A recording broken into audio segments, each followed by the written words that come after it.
무더운 8월의 어느 오후였습니다. 대구 시내 중심가에 땀을 뻘뻘 흘리며 걷는 할머니 한 분이 계셨습니다. 최금순 할머니, 올해 78살이셨지요. 할머니의 모습은 참으로 안쓰러웠습니다. 며칠째 제대로 씻지 못해서 머리카락은 기름져 있었고 옷은 음식을 흘린 얼룩들로 더러워져 있었습니다. 신발도 한쪽 끈이 풀어져 있어서 걸을 때마다 불편해 보였습니다. 여기가 어디지? 집이 어디 있더라? 할머니가 중얼거리며 두리번거리셨습니다. 3년 전부터 시작된 기억장애로 인해 오늘도 집을 나왔다가 길을 잃으신 것이었습니다. 사실 최금순 할머니는 평범하지 않은 분이셨습니다. 젊은 시절부터 남편과 함께 작은 식당을 운영하시며 시작해서 점차 사업을 키워나가셨거든요. 부동산 투자와 임대업으로 상당한 재산을 모으신 분이었습니다. 하지만 지금의 할머니는 그 모든 것을 기억하지 못하셨습니다. 단지 목이 마르고 길이 낯설고 집이 그리울 뿐이었지요. 물. 어디서 물을 좀. 할머니가 주변을 둘러보시니 익숙한 건물이 하나 보였습니다. 대한시민은행 중앙점. 저기서 물을 좀 얻을 수 있을까? 할머니는 비틀거리며 은행 쪽으로 걸어가셨습니다. 은행 안은 시원했습니다. 에어컨이 시원하게 돌고 있어서 할머니는 잠시 안도의 숨을 쉬셨습니다. 하지만 은행을 찾은 다른 고객들의 시선은 차가웠습니다. 저런 분이 여기 왜? 냄새가. 사람들의 수군거림이 할머니의 귀에도 들렸습니다. 할머니는 조심스럽게 창고로 다가가셨습니다. 그곳에는 이혜진이라는 이름표를 달고 있는 젊은 여직원이 앉아 있었습니다. 저기. 실례합니다. 할머니가 작은 목소리로 말을 걸었습니다. 이혜진 직원이 고개를 들었다가 깜짝 놀랐습니다. 할머니의 남루한 모습 때문이었지요. 네. 무슨 일이세요? 목소리에 거부감이 묻어 있었습니다. 너무 더워서. 물 한 모금만 좀 얻을 수 있을까요? 물이요? 이혜진 직원이 당황했습니다. 여기는 은행입니다. 물을 드릴 수 있는 곳이 아니에요. 그리고 직원이 코를 살짝 가리며 말했습니다. 다른 고객분들께 불편을 드릴 수 있을 것 같은데요. 할머니는 당황하셨습니다. 저도 이 은행에 고객이세요? 그럼 통장이나 신분증을 보여주세요. 할머니는 가방을 뒤져보셨지만 아무것도 없었습니다. 집을 나올 때 아무것도 챙기지 못하셨거든요. 그런 건 없지만 그냥 물 한 모금만 주면 안 될까요? 정말 곤란한데요. 이혜진 직원이 짜증스러운 표정을 지었습니다. 김 대리님, 여기 좀 와주세요. 옆자리에 남자 직원을 불렀습니다. 30대 초반의 김태수 대리가 왔습니다. 뭔 일이에요? 이 할머니가 물을 달라고 하시는데. 좀 밖으로. 김태수 대리가 할머니를 보더니 고개를 끄덕였습니다. 할머니, 여기는 은행이에요. 다른 곳으로 가셔야 할 것 같은데요. 저는. 할머니가 뭔가 말씀드리려 했지만 김태수 대리는 들으려 하지 않았습니다. 경비 아저씨, 잠깐만요. 50대의 경비원이 달려왔습니다. 할머니를 좀 밖으로 모셔드려 주세요. 경비원의 안내를 받아 은행 밖으로 나온 할머니는 더욱 절망스러워 하셨습니다. 밖은 더욱 더웠고 목은 더욱 말랐습니다. 무엇보다 마음이 아프셨습니다. 물 한 모금도. 할머니가 은행 계단을 내려오시다가 발을 헛디디셨습니다. 할머니가 넘어지시면서 무릎을 다치셨습니다. 손바닥도 까져서 피가 났지요. 할머니, 괜찮으세요? 지나가던 대학생이 할머니를 부축해 주었습니다. 고마워요, 학생. 할머니는 간신히 일어나셨습니다. 바로 그때였습니다. 할머니의 머릿속에 번개처럼 기억이 돌아왔습니다. 대한시민은행. 내가 이 은행에 30년 전의 기억이 생생하게 떠올랐습니다. 남편과 함께 작은 식당을 시작했던 것, 장사가 잘 되어서 점차 사업을 키워나간 것, 부동산에 투자하고 건물을 사들인 것. 그래. 나는 최금순이야. 이 동네에서 건물을 여러 채 가지고 있는. 기억이 점점 선명해졌습니다. 대한시민은행에 내 돈이 얼마나 들어있지? 할머니는 머리를 감싸쥐고 기억을 되찾으려 애썼습니다. 그리고 마침내 95억. 아니다, 더 많아. 매월 임대료까지 합치면 110억은 넘을 거야. 모든 기억이 돌아왔습니다. 최금순 할머니는 이 도시의 유명한 건물주셨습니다. 상가 건물 6채의 소유주이시고 매월 엄청난 임대료 수입이 있으셨습니다. 그리고 그 모든 돈은 대한시민은행 중앙점에 예치되어 있었습니다. 바로 자신을 물 한 모금도 주지 않고 내쫓은 그 은행의 말입니다. 할머니는 천천히 집으로 향하셨습니다. 기억이 돌아오니 집까지의 길도 자연스럽게 기억나더군요. 생각보다 가까운 곳에 있는 2층 양옥집이었습니다. 집안은 조금 어수선했지만 여전히 품격 있는 가구들과 장식품들이 그대로 있었습니다. 할머니는 서재로 가셨습니다. 그곳에는 중요한 서류들이 보관되어 있었거든요. 이게 다 내 거였구나. 서랍을 여시니 여러 개의 통장들이 가지런히 정리되어 있었습니다. 대한시민은행 통장만 해도 8개나 있었습니다. 예금 통장, 정기적금, 그리고 매월 임대료가 입금되는 통장들. 다른 서랍에는 부동산 등기부등본과 건물관리 서류들이 들어있었습니다. 30년을 모은 게 이렇게. 할머니는 또 다른 서랍을 여셨습니다. 그 안에는 변호사 명함이 있었습니다. 이정우 법무법인 대표 변호사.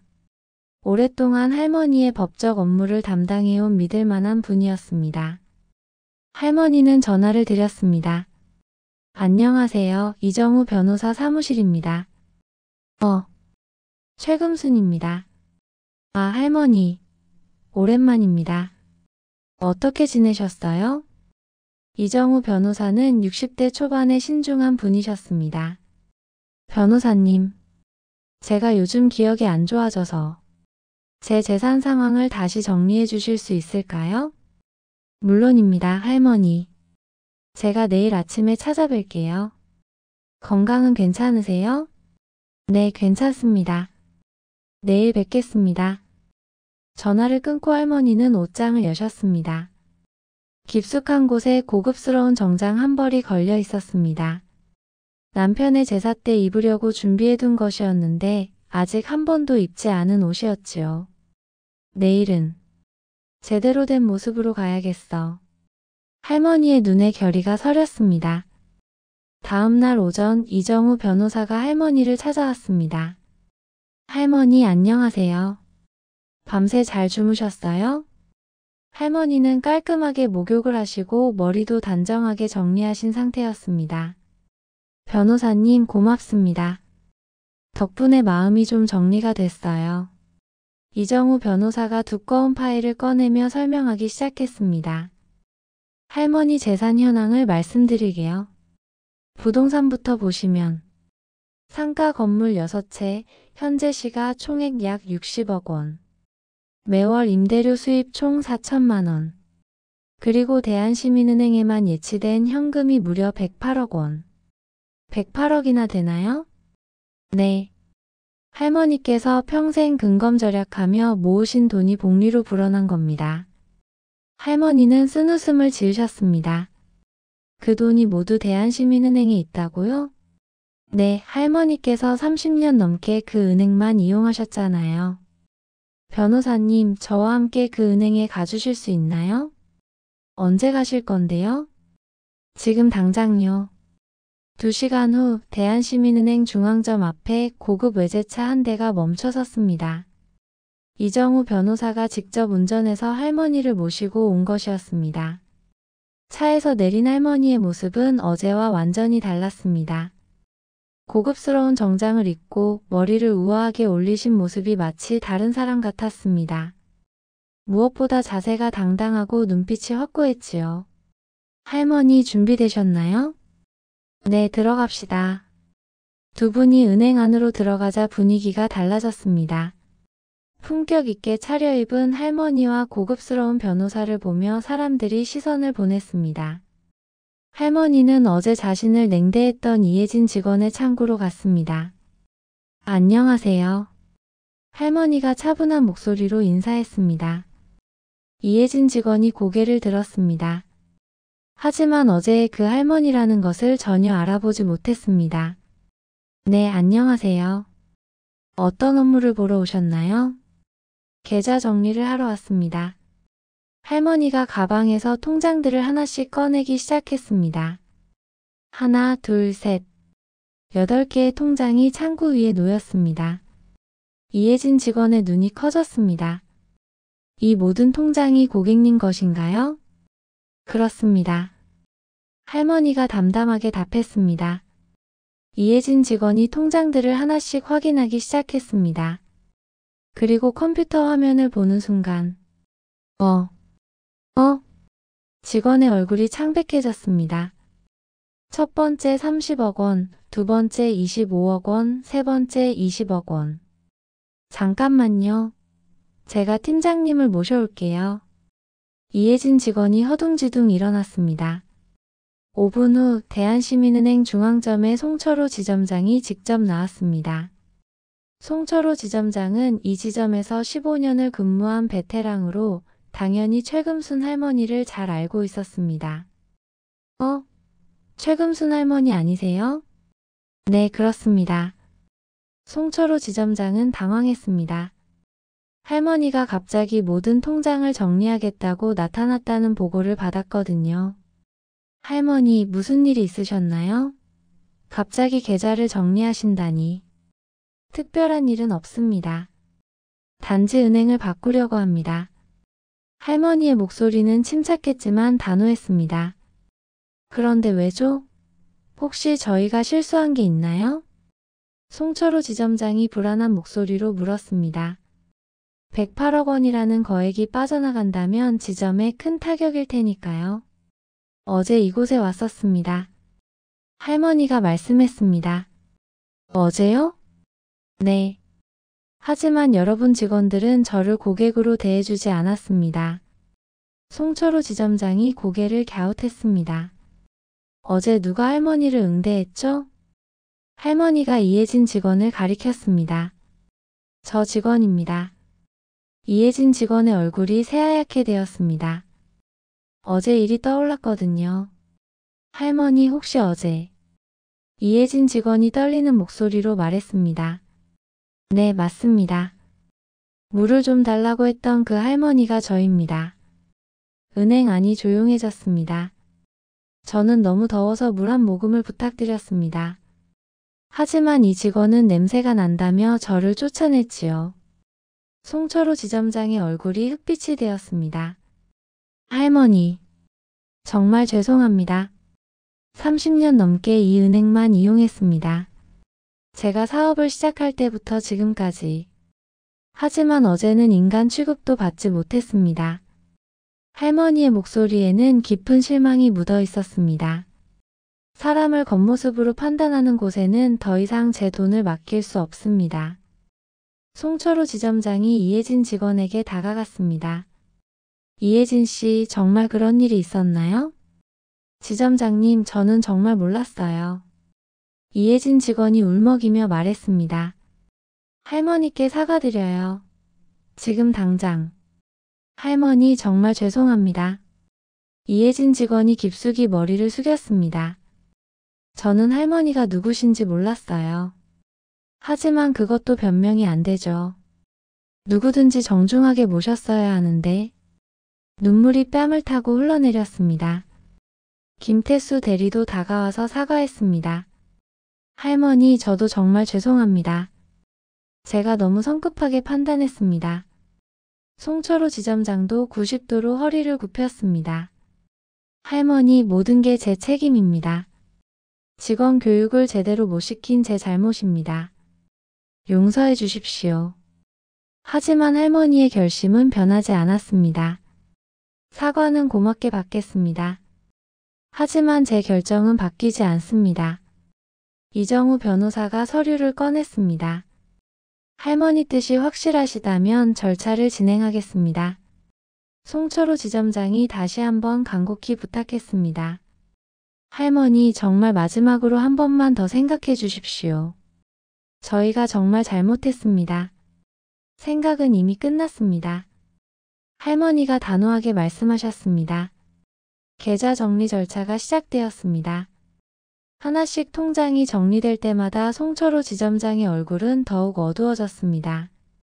30억, 25억, 20억, 15억. 총 108억 원이 맞습니다. 이정우 변호사가 확인했습니다.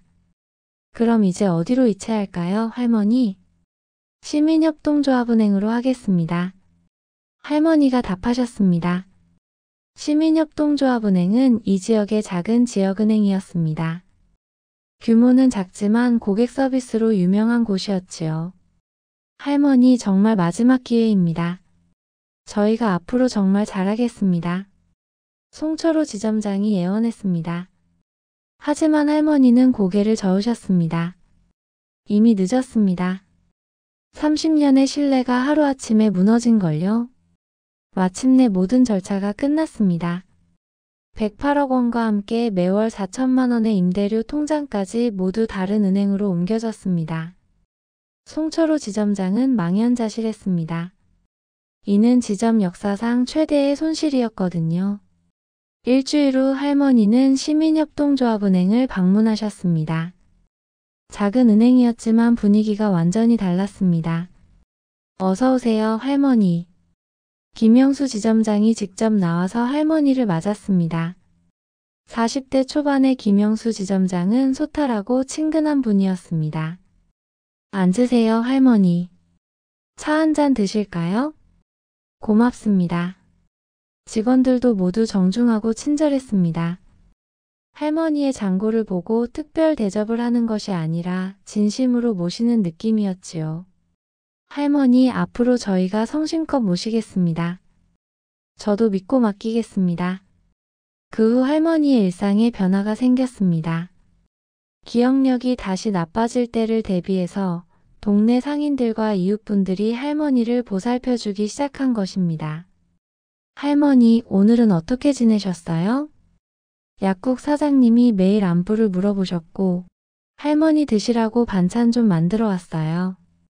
옆집 아주머니가 음식을 갖다 드렸습니다. 할머니, 길 잃으시면 안 되니까 제 전화번호 써드릴게요. 편의점 알바생도 할머니를 챙겨드렸지요. 이들은 할머니가 부자라는 걸 알고 잘해드리는 게 아니었습니다. 그냥 동네의 외로운 어르신을 돌봐드리는 따뜻한 마음에서였지요. 할머니는 이런 진심을 느끼며 마음이 따뜻해지셨습니다. 돈이 많아도 소용없구나. 진심이 제일 소중한 것 같아. 어느 날 할머니는 이정우 변호사를 부르셨습니다. 변호사님, 제가 결정한 게 있어요. 무엇인지 말씀해 보세요. 제 재산으로 뜻깊은 일을 하고 싶어요. 할머니가 계획을 말씀하셨습니다. 기억장애로 고생하는 어르신들을 위한 요양시설을 짓겠다는 것이었습니다. 본인이 겪어본 어려움이기에 더욱 절실히 느끼셨던 것이지요. 50억 원을 기부하겠습니다. 50억이나요? 네. 저처럼 기억을 잃고 헤매는 어르신들이 따뜻한 곳에서 보살핌을 받으셨으면 좋겠어요. 이정우 변호사도 감동했습니다. 할머니의 뜻이 정말 아름답습니다. 할머니의 이야기는 금세 동네에 퍼졌습니다. 대한시민은행에서 108억 원을 빼온 그 할머니가 요양원 건립에 50억을 기부한다고? 정말 대단한 분이네. 사람들은 할머니를 존경하게 되었습니다. 돈이 많아서가 아니라 그 돈을 어떻게 사용하시는지를 보고서였지요. 한편 대한시민은행에서는 큰 파장이 일었습니다. 108억 원의 대량 인출 사건은 은행 내부에서 큰 이슈가 되었고 본점에서도 조사가 들어왔습니다. 어떻게 이런 일이? 고작 물 한 모금 때문에? 직원들은 믿을 수 없어 했습니다. 이혜진 직원은 특히 큰 충격을 받았습니다. 내가 그런 분을 자신의 판단이 얼마나 잘못되었는지 깨달았거든요. 송철호 지점장은 본점으로 불려가 문책을 받았습니다.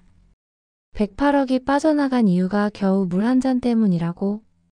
죄송합니다. 고객 서비스 교육을 다시 실시하라. 이런 일이 또 일어나면 안 된다. 이 사건을 계기로 대한시민은행은 큰 변화를 시작했습니다.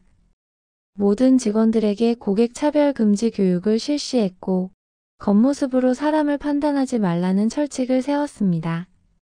이혜진 직원은 할머니를 직접 찾아뵈었습니다. 할머니 정말 죄송했습니다. 할머니는 따뜻하게 맞아주셨습니다. 괜찮아요. 다 지나간 일이에요. 할머니의 넓은 마음 덕분에 저도 많이 배웠어요. 앞으로는 어떤 분이든 정성껏 모시겠습니다. 그렇게 하세요. 사람은 겉모습이 전부가 아니니까요. 김태수 대리도 찾아와서 사과했습니다. 할머니, 저의 편견 때문에 상처를 드려서 죄송합니다. 편견은 누구에게나 있어요. 중요한 건 그걸 깨닫고 고치는 거지요. 할머니의 너그러운 마음에 직원들은 더욱 감동했습니다. 할머니의 이야기는 지역 언론에도 보도되었습니다. 겉모습으로 판단당한 108억 원의 할머니. 진짜 교육이 필요한 것은 무엇인가? 사람들은 이 이야기를 통해 많은 것을 생각하게 되었습니다. 특히 서비스업에 종사하는 사람들에게는 큰 경각심을 주었습니다. 고객을 겉모습으로 판단해서는 안 되겠구나. 진짜 중요한 건 마음이로구나. 다른 은행들도 이 사건을 교훈 삼아 직원 교육을 강화했습니다. 백화점, 호텔, 음식점 등 서비스업계 전반에 고객 차별 금지 운동이 일어났습니다. 할머니 한 분의 경험이 지역사회 전체를 바꾸어 놓은 것이었습니다. 1년 후 할머니가 기부한 돈으로 사랑채 요양원이 문을 열었습니다. 기억장애를 앓고 있는 어르신들을 위한 전문 요양시설이었습니다. 개원식 날 많은 사람들이 참석했습니다. 시장님도 오셨고 지역 유지들도 모였습니다. 그리고 대한시민은행 직원들도 찾아왔습니다. 최금순 할머니의 숭고한 뜻으로 이 요양원이 세워졌습니다. 시장님이 인사말을 했습니다. 할머니께서는 본인의 어려운 경험을 바탕으로 같은 처지의 분들을 위해 기꺼이 재산을 내놓으셨습니다. 할머니는 요양원을 둘러보며 뿌듯해하셨습니다. 깨끗하고 따뜻한 시설, 친절한 직원들, 그리고 편안해 보이는 어르신들. 여기서 많은 분들이 행복하게 지내셨으면 좋겠어요. 요양원에서 일하게 된 간병사 중에는 젊은 사람들도 있었습니다. 그중 한 명인 박민지 씨는 26세의 대학 졸업생이었습니다. 처음에는 일자리가 필요해서 시작했지만 할머니의 이야기를 들은 후 마음가짐이 달라졌습니다. 할머니처럼 훌륭한 분이 계시구나. 박민지 씨는 할머니를 자주 찾아뵈며 안부를 여쭙습니다. 할머니, 오늘은 어떻게 지내셨어요? 고마워, 민지야. 네가 자주 와줘서 외롭지 않아. 할머니에게는 새로운 가족 같은 사람들이 생겼습니다. 요양원 원장님도, 간병사들도, 그리고 같이 봉사하는 자원봉사자들도 모두 할머니의 마음씨에 감동받아 진심으로 모시는 사람들이었습니다. 한편 이혜진 직원은 이 사건 이후 완전히 다른 사람이 되었습니다. 어떤 고객이든 정중하고 친절하게 대하게 되었고 동료들 사이에서도 모범 직원으로 소문났습니다. 이혜진 씨, 요즘 정말 달라졌어요.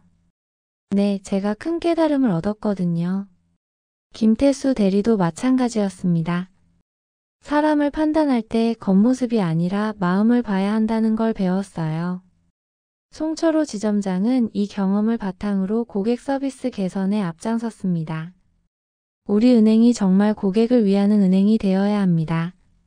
직원들의 마음가짐이 바뀌자 은행의 분위기도 완전히 달라졌습니다. 고객들도 이런 변화를 느끼고 좋아했습니다. 어느 날 지역 신문 기자가 할머니를 인터뷰했습니다. 할머니, 그때 기분이 어떠셨어요? 처음에는 화가 났죠. 하지만 나중에 생각해보니 그 직원들도 어린 사람들이더라고요. 그래도 108억을 빼신 건 당연한 거 아닌가요? 돈보다 중요한 게 마음이에요. 사람을 마음으로 대하지 않는 곳에 돈을 맡길 수는 없잖아요. 요양원 기부는 왜 결정하셨나요?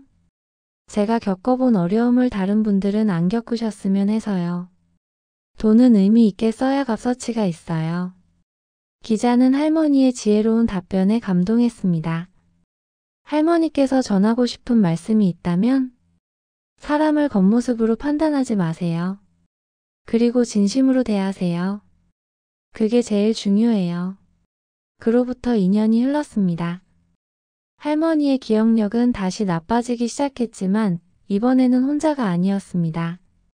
동네 사람들이, 요양원 직원들이, 그리고 새로 만난 친구들이 할머니를 보살펴드렸습니다. 할머니, 오늘 날씨 좋네요. 그러게요. 참 좋은 날이에요. 할머니는 비록 기억은 흐릿해졌지만 마음만은 평안하셨습니다. 자신이 한 일들이 많은 사람들에게 의미가 되었다는 걸 느끼셨거든요. 시민협동조합은행의 김영수 지점장은 여전히 할머니를 정성껏 모셨습니다. 할머니, 통장 정리하러 오셨어요? 네, 고마워요, 지점장님. 천만에요. 언제든 오세요. 대한시민은행의 직원들도 가끔 할머니 안부를 물어왔습니다. 특히 이혜진 직원은 명절마다 안부 인사를 드렸습니다. 할머니 덕분에 제가 더 나은 사람이 되었어요. 최금순 할머니의 이야기는 이 지역에서 전설이 되었습니다. 사람을 겉모습으로 판단하면 안 된다는 교훈과 함께 새로 입사하는 은행원들은 할머니 이야기를 필수로 들어야 했고 서비스업 종사자들에게는 고객 응대의 교범이 되었습니다. 무엇보다 할머니가 보여준 따뜻한 마음과 나눔의 정신은 많은 사람들에게 감동을 주었습니다. 사랑채 요양원은 지역 최고의 요양시설이 되었고 전국에서 견학을 올 정도로 유명해졌습니다. 그곳에서 행복하게 지내는 어르신들을 보며 사람들은 말했습니다. 할머니의 마음이 이렇게 아름다운 열매를 맺었구나. 할머니는 평범한 분이셨지만 평범하지 않은 일을 하셨습니다. 자신이 받은 상처를 원망으로 남겨두지 않고 교훈과 나눔으로 승화시키셨던 것입니다. 그리고 그 마음이 수많은 사람들에게 전해져서 세상을 조금 더 따뜻하게 만들었습니다. 여러분, 이 이야기가 우리에게 주는 교훈은 분명합니다. 사람을 겉모습으로 판단해서는 안 된다는 것, 그리고 진심으로 대하는 것이 얼마나 중요한지를 보여줍니다. 우리 모두는 일상에서 수많은 사람들을 만납니다. 그때마다 상대방의 겉모습이 아닌 마음을 보려고 노력한다면 세상은 분명 더 아름다워질 것입니다. 또한 최금순 할머니처럼 우리가 가진 것을 나누고 베푸는 마음을 가진다면 그것이 곧 우리 자신과 이웃들에게 큰 행복이 될 것입니다. 오늘 하루도 주변의 소중한 분들께 따뜻한 마음을 전해보시기 바랍니다. 그 작은 관심과 배려가 누군가에게는 큰 위로가 될 수 있으니까요.